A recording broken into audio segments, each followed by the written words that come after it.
Assalamu alaikum, bonjour à tous. Donc nous continuons avec notre compte rendu objectif. Donc pour la dernière fois, on avait la première partie qui est l'accroche.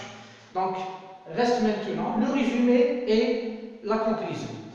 Pour le résumé, donc qu'est-ce qu'on va faire dans le résumé? C'est de présenter les idées principales seulement, les idées majeures du texte, avec la troisième partie qui renvoie à l'auteur.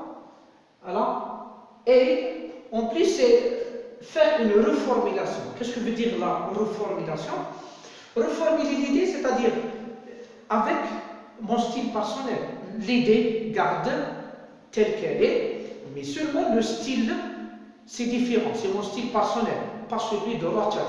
Donc, ici, on va ajouter, bien, on a besoin de quelques verbes. Par exemple, l'auteur a commencé son texte, l'auteur présente, l'auteur affirme, l'auteur confirme, l'auteur donne, voilà, ou bien donne une liste de raisons par exemple, et ainsi de suite.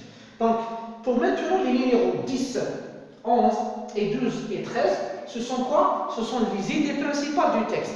Je vais les reformuler. Voilà. Maintenant, si j'ai fait bien mon résumé, je passe maintenant à la dernière partie. La dernière partie, c'est la conclusion. Qu'est-ce que je fais dans cette partie? Je vais redonner, c'est-à-dire donner encore une fois la visée de l'auteur. Pourquoi l'auteur a écrit ce texte-là? Donc, qu'est-ce qu'on va dire? L'alinéa toujours, bien sûr. En conclusion, l'auteur, ou bien l'écrivain, ou bien le journaliste, ou bien l'éducateur a écrit, ou bien a rédigé ce texte pour. Dans quel but il a rédigé ce texte? Pour informer, par exemple, c'est dans le cas du texte historique, c'est pour dénoncer. Dans le cas, donc, on parle côté négatif, par exemple, de Facebook, ou bien de phénomènes, ou bien de sensibiliser, ou bien de convaincre, et ainsi de suite. Ça, c'est l'essentiel ici, je donne la visée. En conclusion, l'auteur a écrit ce texte pour informer les lecteurs sur l'événement du 8 mai 45, par exemple. Ça, c'est le compte rendu objectif. Pourquoi on a dit objectif?